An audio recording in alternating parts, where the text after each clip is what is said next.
তার চোখ ছাড়া এই পুরো জায়গাটা গর্ত হয়ে আছে, পুরো জায়গাটা গর্ত হয়ে আছে, মানে চোখ ছাড়া আর কিছু একটা চোখ তাও মনে হয় আছে, আর পুরো জায়গাটা একটা ভয়ঙ্কর গর্ত হয়ে আছে। প্রত্যেকটা পেশেন্টের কাছে আমরা গিয়েছি, উপদেষ্টা মহোদয় ছিলেন, সাজিদ ভাই ছিলেন, আমরা অন্যরা ছিলাম। যেটা আপনারা একটু আগে শুনেছেন যে আসন্না ফাউন্ডেশন চ্যারিটেবল অর্গানাইজেশন, আমরা আমাদের নিজস্ব যে তহবিল আছে সেই তহবিল থেকে কোনো প্রকার পাবলিক ডোনেশন নেওয়া ছাড়া আমাদের নিজেদের অন্য সমস্ত প্রজেক্টগুলোকে এই মুহূর্তে স্টপ করে দিয়ে এই প্রজেক্টে আমরা সর্বোচ্চ প্রায়োরিটি দিয়ে কাজ করছি। কারণ হসপিটালগুলোতে যে দৃশ্য, এই দৃশ্যগুলো যদি কেউ নিজের চোখে না দেখে সে আসলে কোনোভাবে অনুমান করতে পারবে না যে ভয়াবহতা কোন পর্যায়ে পৌঁছেছে।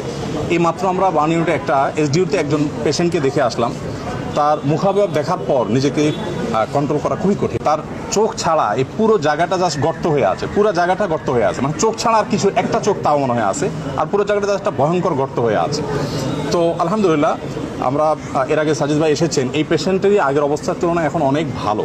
এটা হলো একটা আনন্দের সংবাদ যে তাদের খুব প্রপার ট্রিটমেন্টের মাধ্যমে তারা সুস্থ হয়ে উঠছে। আমরা ফাউন্ডেশন থেকে 5 কোটি টাকা ইতিমধ্যে আলহামদুলিল্লাহ খরচ করেছি।